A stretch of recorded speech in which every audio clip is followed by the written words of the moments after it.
बेटी को जलाने का आरोप था उन लोगों पर। हरियाणा के मिर्चपुर केस में ये फैसला हाईकोर्ट प्रदान करे।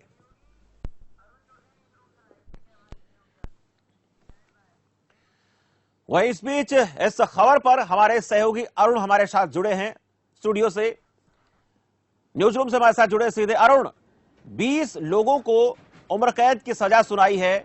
अगर हम बात करें मिर्चपुर कांड को लेकर, क्या कुछ इसको लेकर आपका कहना है अरुण?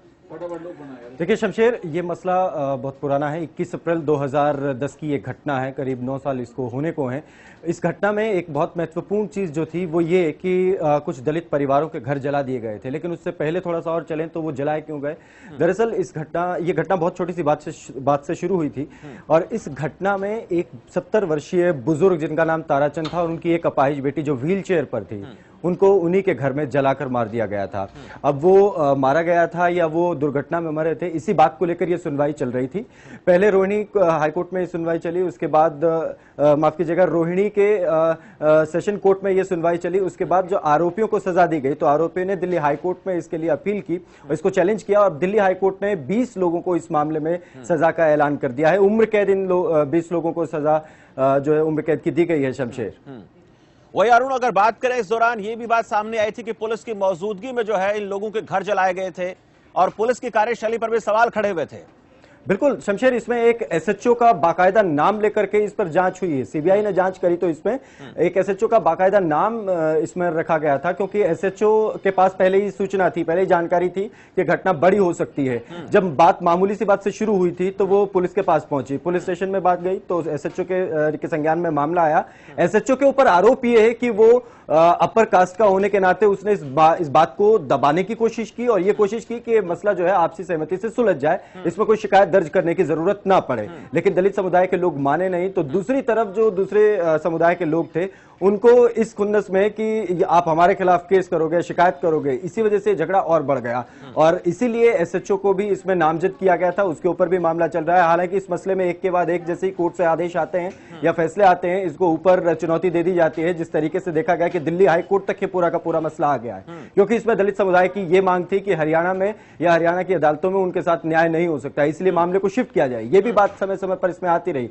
मामला लंबे समय तक चलता रहा। 97 आरोपियों को इसमें शुरुआत में रखा गया था, बाद में 80 से ज्यादा लोगों को इसमें बरी कर दिया गया था। उसके बाद फिर कुछ लोगों को इसमें रिपोर्ट में उनका नाम लिखा गया, उनके ऊपर केस चला, उनसे पूछताछ की गई और उनके खिलाफ जितने भी सबूत थे उन सबूतों की जांच की गई और मामला आगे बढ़ता गया। कुछ लोगों को इसमें उम्र कैद की सजा पहले भी हो चुकी है, कुछ लोगों को फांसी की सजा की बात भी इसमें की गई थी, लेकिन उन्होंने फिर अपर कोर्ट में इसको चैलेंज कर दिया।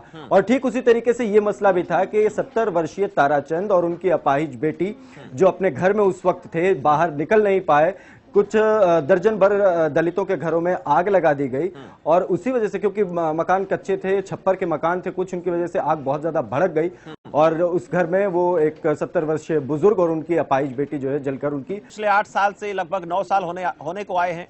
अब ऐसे में वो लोग जो हैं पलायन कर चुके हैं, परिवार उनका यहां से जा चुका है, तो उन परिवारों को वापस इस गांव में बसाने की चुनौती भी सरकार के लिए होगी। देखिए शमशेर, ये पूरा मसला जिस तरीके से सामने आया, बाद में इसने राजनीतिक रूप लिया और वो जब इसमें राजनीति आ गई तो उसने इस मसले को और बड़ा स्वरूप दे दिया। हालांकि देखा जाए तो बात इतनी छोटी सी बात से ये बात शुरू हुई थी, ये मसला शुरू हुआ था, जिसको हो सकता है ऐसी बातें गांव में अमूमन होती रहती हैं और हर गांव में हर पड़ोस में ये इस तरीके की बातें होती हैं। उसको इतना बड़ा स्वरूप अगर दिया गया तो वो राजनीतिक हस्तक्षेप के बाद दिया गया। अब देखिए, उस वक्त जब कांग्रेस पार्टी की सरकार थी तो कांग्रेस पार्टी के नेताओं के ऊपर ये आरोप लगे, खुद भूपेंद्र सिंह हुड्डा पर ये आरोप लगे कि उन्होंने जो जाट समुदाय के लोग हैं उनको बचाने के लिए कार्रवाई ज्यादा होने नहीं दी या उनके दबाव में पुलिस ने कार्रवाई नहीं की। इस तरीके की बातें सामने आई थी। उनके ऊपर विपक्ष ने भूपेंद्र सिंह हुड्डा को खूब इस मसले पर घेरा भी था। उसके बाद दूसरे राजनीतिक दल भी वहां जाकर सहानुभूति प्रकट करते रहे और फिर हमने जब देखा कि इस मसले में जिन दलित परिवारों के घर जले थे, सरकार ने बाद में उनको नए मकान बनवा कर दिए ठीक उसी जगह पर, लेकिन उन परिवारों ने वहां से पलायन किया और हिसार में जाकर के एक जगह पर वो रहने लगे। आज भी वो सभी परिवार वहां पर रह रहे हैं। उनकी मांग ये है कि उनको नौकरियां दी जाएं, जो पीड़ित परिवार हैं उनके घर वालों को नौकरियां दी जाएं, कम से कम एक आश्रित को। इसके अलावा उनको मिर्चपुर से बाहर मकान दिया जाए, जबकि मकान उनको दिए जा चुके हैं। अब पिछले दिनों आपको याद होगा कि मुख्यमंत्री मनोहर लाल खट्टर ने भी ऐलान किया था कि इनको नए मकान बना करके दिए जाएंगे। जो हिसार में एक फार्म हाउस है, किसी एक राजनीतिक व्यक्ति ने उनको अपने फार्म हाउस में जगह दी हुई है, वो वहां पर झोपड़ी बनाकर छप्पर डालकर रह रहे हैं। तो अभी उनकी मांग ये है कि उनको मिर्चपुर से बाहर कोई मकान दिया जाए बनाकर, क्योंकि वो अपने गांव में दोबारा जाना नहीं चाहते हैं। तो इसी मसले पर अब और ज्यादा राजनीति हो रही है और इसीलिए मसला बहुत ज्यादा बड़ा स्वरूप जो है वो लेता हुआ दिखाई भी दे रहा है। शमशेर, वही अगर इस फैसले के बाद अगर हम बात करें, अरुण, क्या कुछ लगता है, क्या कुछ इस फैसले के बाद जो है माहौल देखने को मिल सकता है? क्योंकि हाईकोर्ट की तरफ से फैसला आ गया, 20 लोगों को उम्र कैद की सजा सुना दी गई है। तो ऐसे में मिर्चपुर गांव की बात करें और अगर राजनीतिक तस्वीर हम देखना चाहें, किस तरह की आपको दिखाई दे सकती है आने वाले वक्त में?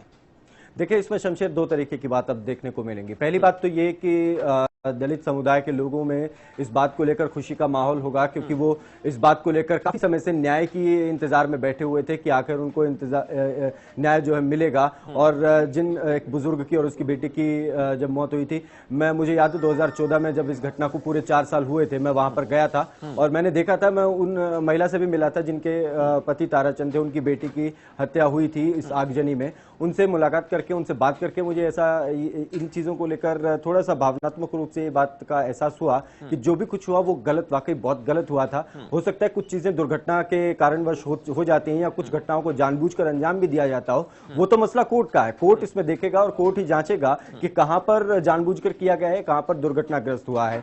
लेकिन उस महिला से बात करके ये जरूर समझ में आया शमशेर कि ये जानबूझकर की गई, कहीं ना कहीं इस घटना को बढ़ाने की कोशिश जो है वो जानबूझकर की गई थी। घटना शुरू हुई वो जानबूझकर नहीं, वो दुर्घटनावश था, लेकिन उसके बाद इसको बढ़ाने का प्रयास जो है वो जानबूझकर किया गया और जानबूझकर ही और के बाकायदा कह करके उन घरों को आग लगाई गई, जबकि पुलिस के पास इसकी सूचना थी। पुलिस चाहती तो रोक सकती थी, पुलिस चाहती तो पहले ही फोर्स बुला सकती थी, लेकिन ऐसा कुछ नहीं हुआ। जब घटना हो गई, जब घरों में आग लगा दी गई, उसके बाद वहां पर पुलिस ने घेरा डाला और लंबे समय तक सीआरपीएफ वहां पर पड़ी भी रही। तो अरुण, क्या इसको मान के चले, जिस तरह से इस तरह के मसले जो घटित होते हैं, जातीय एक तरह से रंग इसको दे दिया जाता है, इस तरह की घटनाएं जब घटती हैं, लेकिन पुलिस ऐसे मसलों पर कई बार जो है इतनी गंभीरता नहीं दिखाती और उसी का नतीजा ये मानकर चले कि इतना बड़ा विवाद हो गया और आज तक जो है वो हरियाणा की राजनीति में बात करें, हरियाणा के समाज में बात करें, चुनौती बना हुआ आज भी।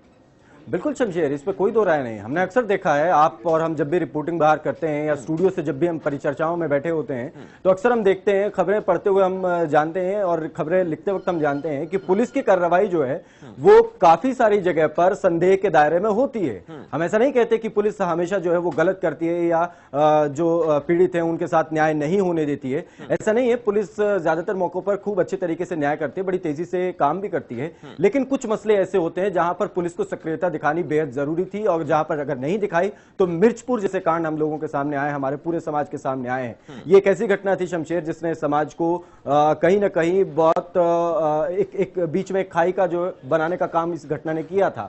मुझे ठीक ठीक याद है 2010 21 अप्रैल की जब ये घटना हुई थी, जब इस घटना के बाद लगातार हर रोज जिस तरीके की खबरें आ रही थी उसमें कहीं ना कहीं संशय की चीजें सामने आ रही थी कि कहां पर किसकी गलती है। एक बार किसी को गलत बताया जाता तो एक बार किसी और को गलत बताया जाता। आज 10 लोगों के नाम जोड़े गए हैं तो कल को 5 लोगों के नाम हटा दिए गए हैं। मतलब पुलिस बाद में भी क्लियर नहीं थी कि किन किन लोगों का नाम इसमें रखना है। फिर मैं एक और बात इसमें बताऊं जो काफी महत्वपूर्ण है, इसी कश्मकश में कि पुलिस समझ ही नहीं पा रही थी कि किन लोगों का नाम इसमें शामिल किया जाए। जो भी पहले दिखाई दिया, क्योंकि जिस समुदाय के कहें या फिर जिन परिवारों के बच्चे इस केस में फंसे थे, उन लोगों से भी बात की हमने और उन लोगों के आस पड़ोस में भी हमने जानने की कोशिश की और पूरे माहौल को समझने की कोशिश की, तो पता चला कि काफी सारे बच्चे जो हैं ऐसे भी थे जो वहां पर उस दिन नहीं थे, लेकिन नाम इस तरीके से ले दिया गया कि फला परिवार के इतने बच्चे, क्योंकि पहले से पता है कि इस परिवार में इतने बच्चे, उन सबके नाम ले दिए गए। जो वहां पर था या नहीं था उनके भी नाम लिए गए, वो भी काफी सालों तक केस में घसीटते रहे। हालांकि बाद में उनमें से कुछ को माफी भी मिली, करीब 83 लोगों को बरी भी कर दिया गया, लेकिन बाकी अभी भी कुछ लोग इसमें इस तरीके से इस केस में थे, इसलिए वो बार बार अपर कोर्ट में न्याय के लिए अपील करते रहते हैं और इसी वजह से हम देख रहे हैं कि दिल्ली हाईकोर्ट तक ये मसला आ गया और अब आखिरकार दिल्ली हाईकोर्ट ने इसमें 20 लोगों को उम्र कैद की सजा दी है। शमशेर, अरुण, आप बने रहिए हमारे साथ। इस बीच हमारे साथ देवीदास जुड़ गए हैं, दलित नेता हैं। देवीदास जी नमस्कार। नमस्कार जी। देवीदास जी, हाईकोर्ट का, दिल्ली हाईकोर्ट का फैसला आया है मिर्चपुर कांड को लेकर, उन्होंने फैसला सुनाया है।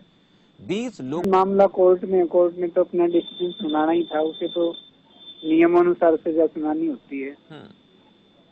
इस फैसले से सुन के हम भी आहत हैं कि अब कुछ मामला पटरी पर आने लगा था। और ये इतना बड़ा मामला आ गया, फिर से दोनों समुदाय में तनाव बढ़ेगा और ये बढ़ता हुआ तनाव दोनों ही समुदाय के लिए नहीं बल्कि प्रदेश के लिए पीड़ा का सबब बन सकता है। हमें भी दुख है कि जो बच्चे उसमें शामिल नहीं थे उनके नाम आए तो वो बड़े गलत हैं। आज इस फैसले को सुनकर बड़ी मुझे भी पीड़ा हुई कि जिस बात को काफी लंबा अरसा हो गया था और अब दोनों समुदाय ठीक से रह रहे थे। हालांकि दलित समाज ने भी काफी, फिर भी एक बार ये लगा कि दोनों समुदाय में फिर से तनाव बढ़ेगा। वही अगर देवीदास जी, अगर दलित समुदाय की बात करें, दलित परिवारों की हम बात करें तो 250 परिवार हैं, अब भी गांव से दूर हैं, गांव में नहीं आ रहे हैं, तो उनके लिए, सरकार के लिए भी चुनौती है और उन परिवारों के लिए भी कहने का दिक्कत का विषय तो है ये, किस तरीके से अपनी जिंदगी को पटरी पर वो ला पाएंगे, ये बड़ी समस्या है। देखिए, मैं वहाँ पर कई बार जाता रहता हूँ, वो लोग तवर फार्म पर रुके हुए हैं, उनको मूलभूत समस्याओं के नाम पे कुछ उन्होंने शेड बना रखे हैं कच्चे पक्के, बच्चों की पढ़ाई अवरुद्ध हो रही है। कहीं दोनों समुदाय के लोगों से, विशेषकर जाट समुदाय के लोगों से, कि वो इस मामले को पैचअप नहीं कर पाए। कहीं ना कहीं और इस मामले की बात करें, राजनीति की भेंट भी ये मामला चढ़ा पूरा। अगर राजनीति इसमें इन्वॉल्व ना होती तो शायद आज इतना बड़ा ये बवाल नहीं होता। हाँ जी, बिल्कुल सही बोल रहे हैं आप। क्योंकि मुझे तो अभी विजेंद्र जी का फोन आया था कि ऐसा फैसला हाईकोर्ट से आया है,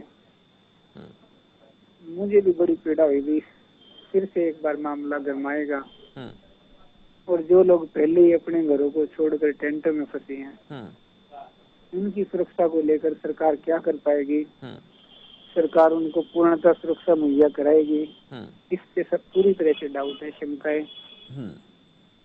जी देवीदास, बहुत बहुत शुक्रिया। देवीदास हमारे साथ जुड़े, दलित नेता, जिनका कहना था कि कोर्ट ने तो अपना फैसला सुनाना ही होता है, कोर्ट अपना निर्णय सुनाएगा।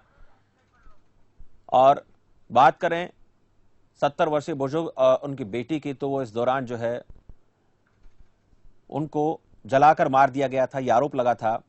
15 दोषियों को कोर्ट ने सजा सुनाई थी। हाईकोर्ट ने 20 आरोपियों को आज उम्र कैद की सजा सुनाई है। SC/ST एक्ट के तहत सजा का ऐलान किया है। 70 साल के बुजुर्ग और उनकी अपाहिज बेटी, दिव्यांग बेटी जो है, इस घटना के दौरान जिंदा जल गए थे। मामला कोर्ट में गया। दलितों ने कहा कि हरियाणा में हमें न्याय नहीं मिलेगा, इसलिए उन्होंने दिल्ली का रुख किया। तो आज दिल्ली हाईकोर्ट ने आज जो है ये फैसला सुनाया है, 20 लोगों को उम्र कैद की सजा सुनाई है। चलिए अरुण, जिस तरह से हमने दलित नेता से भी बात की, उनका ये कहना था कि कोर्ट ने तो अपना फैसला सुनाना होता ही है, लेकिन ऐसे में जो तनाव है वो और ज्यादा बढ़ेगा जाट समुदाय के बीच और दलितों के बीच। देखिए शमशेर, इस घटना ने बहुत सारी सीख हमारे समाज को, हमारे राजनीतिक दलों को, हमारे पुलिस के पूरे सिस्टम को देने का काम किया था। लेकिन क्या हमारे पूरे समाज ने या पुलिस के सिस्टम ने या राजनीतिक दलों ने वो सीख लेने का काम किया? ऐसा बिल्कुल नहीं देखा गया। सीख लेने के लिए घटनाएं होती हैं, उनसे सीख ली जाती है, लेकिन सीख ली नहीं गई, ऐसा इस घटना के बाद जरूर देखा गया है। उसके बाद हमने एक और चीज देखी, जब जाट आरक्षण का मसला हुआ था, उसके बाद भी दो फाड़ होते हुए समाजों को हमने देखा। खैर, अब हम इस मसले की जब बात कर रहे हैं, जो देवीदास जी अभी कह रहे थे, बहुत ठीक बात उन्होंने कही। कोर्ट्स जो हैं वो फैसले देते रहते हैं और उनके फैसले आ जाते हैं, लेकिन इस फैसले के बाद क्या समाज वाकई बटेगा या और उनके बीच फासला बढ़ेगा? ये बहुत बड़ा सवाल उन्होंने उठाया है। देखिए, हम ऐसा बिल्कुल कह नहीं सकते, हम पुख्ता तौर पर हम नहीं कह सकते कि समाज बटेगा, हम ऐसा नहीं कह सकते इस बारे में, क्योंकि हम अपने समाज पर भरोसा करते हैं, समाज की विचारधाराओं पर भरोसा करते हैं और एक दूसरे पर जो विश्वास है उस पर भरोसा करते हैं। तो इसीलिए हम ये मानकर चलते हैं कि ये समाज इससे टूटेगा नहीं। समाज दोनों तरीके से ये सोचेगा कि जो दोषी था उसको सजा मिली, उसको सजा मिलनी भी चाहिए थी, और जो जिसको सजा मिली है, अगर उसे लगता है कि उसके साथ न्याय नहीं हुआ तो उसके ऊपर और रास्ते हैं, वो और ऊपरी अदालतों में जा सकता है। अभी दिल्ली हाईकोर्ट से ये जो फैसला हुआ है उनके पास सुप्रीम कोर्ट जाने का अभी मौका है। सुप्रीम कोर्ट से भी अगर उनके हक में फैसला नहीं आता है, अगर ऐसा उन्हें लगता है, तो वो राष्ट्रपति से भी गुहार लगा सकते हैं। लेकिन हाँ, ये जरूर है कि जिन घटनाओं से हमें सीख लेने की हमें सीख लेनी चाहिए थी, हमने उससे सीख ली नहीं है, ये जरूर है। शमशेर, इस पूरी घटना के बाद एक चीज और इसमें देखिए कि जितने लोग इसमें फंसे थे, 97 लोगों को इसमें आरोपी बनाया गया था शुरुआत में। 2011 में जब रोहिणी कोर्ट में यह मसला चल रहा था, उसमें से 82-83 लोगों को जो है बरी कर दिया गया था, और यह भी दो मुश्त में किया गया था। पहले 65 लोगों को बरी किया, फिर बाकी के लोगों को उसमें बरी किया गया, और जो लोग बरी होकर आ गए उसके बाद उनके ऊपर फिर से शिकायतें दर्ज की गई कि ये लोग जो बरी होकर के आए हैं, इन्होंने ही इसमें घरों में आग लगाने का काम किया था। उनके प्रत्यक्षदर्शी सामने आ गए। मतलब घटनाओं में किस तरीके से पेच एक के बाद एक खुलते जा रहे थे, इसने इस पूरी घटना के, इस पूरे केस को जो बड़ा पेचीदा बना दिया था। अब आखिर में जब इसमें 15 लोग बचे थे, उसके बाद इसमें 5 लोगों को और नामजद किया गया, टोटल 20 लोग इसमें नामजद बनाए गए, और इनके ऊपर केस, जो पर्टिकुलर केस चलाया गया, वो ताराचंद, जो 70 वर्षीय बुजुर्ग अपने घर में उस वक्त थे, उनकी एक दिव्यांग बेटी जो व्हील चेयर पर अपने घर में थी, उनको उनके ही घर में आग लगाकर जिंदा जला दिया गया। ये आरोप इनके ऊपर था, और अब दिल्ली हाई कोर्ट ने सजा दी है, SC/ST एक्ट के तहत ये सजा दी है। हालांकि इसके बाद ये गैर इरादतन हत्या का मामला भी बनता है। इसमें जब डिटेल में कोर्ट का फैसला सामने आएगा तो ही हम सभी दर्शकों को भी बता पाएंगे, समझा पाएंगे कि किस तरीके ने कोर्ट में दलीलों को इसमें माना है, दलीलों को सुना है। लेकिन एक चीज और इसमें मैं आपको बताऊं, रोहिणी कोर्ट में जब ये मसला 2011 तक आ गया था, उस वक्त भी जो ताराचंद थे, उन्होंने मरने से पहले मजिस्ट्रेट के सामने अपने बयान दर्ज करवा दिए थे, और उन बयानों को भी आधार बनाया गया, और वही जो उनके बयान थे, उन्होंने ही इसका मजबूत आधार बनाया, ताकि आज 20 लोगों को उम्र कैद की सजा हो पाई है। या दिल्ली हाई कोर्ट ने इतना बड़ा फैसला दिया है, वो एक बयान ताराचंद जब जाते जाते दे गए थे, उसी बयान को आधार बनाकर ये पूरा केस चलता रहा, और अंततः हम देख रहे हैं कि इसमें न्याय हुआ है। इसको न्याय की दृष्टि से दोनों ही समाज देखेंगे, और जो देवीदास जी की आशंका थी कि इससे समाज बंट जाएगा, ऐसा बिल्कुल नहीं है। और दूसरी बात यह कि हिसार के तंवर फार्म हाउस में जितने लोग, मिर्चपुर के दलित परिवार जितने भी रह रहे हैं, उनको वापस घर लाने की, वापस गांव लाने की कोशिशें हर किसी ने की, ताकि वो वापस आ जाएं। माहौल जो है वो शांतिपूर्ण बना हुआ है। मिर्चपुर गांव में अब किसी भी तरीके का कोई तनाव नहीं है। परिवार जैसे 2010 अप्रैल से पहले रहते थे, एक दूसरे के साथ मिलजुल कर रहते थे, अब वो ठीक वैसे ही रह रहे हैं। शमशेर, आप भी ग्रामीण परिवेश को बेहतर तरीके से समझते हैं, बड़े अच्छे तरीके से समझते हैं कि परिवार जो है गांव में, वो एक दूसरे से दूध लेना, लस्सी लेना, और किसी के घर आना जाना, मिठाई आई है किसी के रिश्तेदार के वहां से, तो उनको आस पड़ोस में बांटना, वो ये नहीं देखते हैं गांव में कि किस जाति से ये है, वो मिठाई सबके घर में जाती है। और दूसरे लोग भी, अगर किसी के घर में पशु है तो उनसे लस्सी लेना, दूध लेना, वो सब चलता है। और 2010 की घटना के बाद ये सब रुक गया था 3 से 4 साल के लिए, लेकिन उसके बाद सब कुछ वैसे ही पटरी पर लौट आया। और अब क्योंकि घटना को बहुत लंबा समय हो गया, 8 साल से ज्यादा हो गए हैं, करीब 8.5 साल, 9 साल इसमें होने को है, तो अब फिर से वो पटरी पर लौट आया है। इसमें कोई दोबारा कोई बंटवा, इसमें कोई दूरियां आएंगी, ऐसा कुछ नहीं कहा जा सकता। शुक्रिया, बहुत बहुत शुक्रिया अरुण, इस तमाम जानकारी के लिए। हमारे साथ जुड़े थे हमारे सहयोगी अरुण शर्मा न्यूज रूम से। 2010 का यह मामला है, 20 लोगों को दिल्ली हाई कोर्ट ने उम्र कैद की सजा सुनाई है। क्या कुछ ये पूरी घटना थी, ये पूरा वाकया था, वो हम आपको ग्राफिक के जरिए दिखाते हैं। गाली गलौज से शुरू होकर मारपीट तक मामला पहुंचा। कर्णपाल और वीरभान नामक दलित युवक बुरी तरह जख्मी हुए थे। करीब 400 जाटों ने दलितों के घरों को घेरा था। 16 वर्षीय विकलांग दिव्यांग बच्ची और उसके पिता को जिंदा जला दिया गया था। घटना में 25 घर जले थे और 52 लोग घायल हो गए थे। गांव में सीआरपीएफ की कंपनी तैनात की गई थी। जनवरी 2011 को 130 से ज्यादा दलित परिवारों ने गांव से पलायन किया। 21 अप्रैल 2010 की यह घटना है। गांव में कुछ जाट युवक वाल्मीकि समाज की ओर से गुजर रहे थे, जिन्हें देखकर वहां कुत्ते भौंकने लगे। इन युवकों को कुत्तों का भौंकना रास नहीं आया। गाली गलौज से शुरू होकर मारपीट तक यह मामला पहुंचा। कर्णपाल और वीरभान नामक दलित युवक बुरी तरह जख्मी हुए। तो अब जिस तरह से हाईकोर्ट का यह फैसला सामने आया है, 20 लोगों को इस घटना का जिम्मेदार मानते हुए उम्र कैद की सजा सुनाई है। और खबर फास्ट ये अपील करता है कि कोर्ट के फैसले का, निर्णय का स्वागत किया जाना चाहिए, और जो हमारे समाज की एक तरह से सद्भावना है, आपसी भाईचारा है, वो बरकरार रहना चाहिए। फिलहाल इस खास बुलेटिन में इतना ही। मुझे दीजिए इजाजत।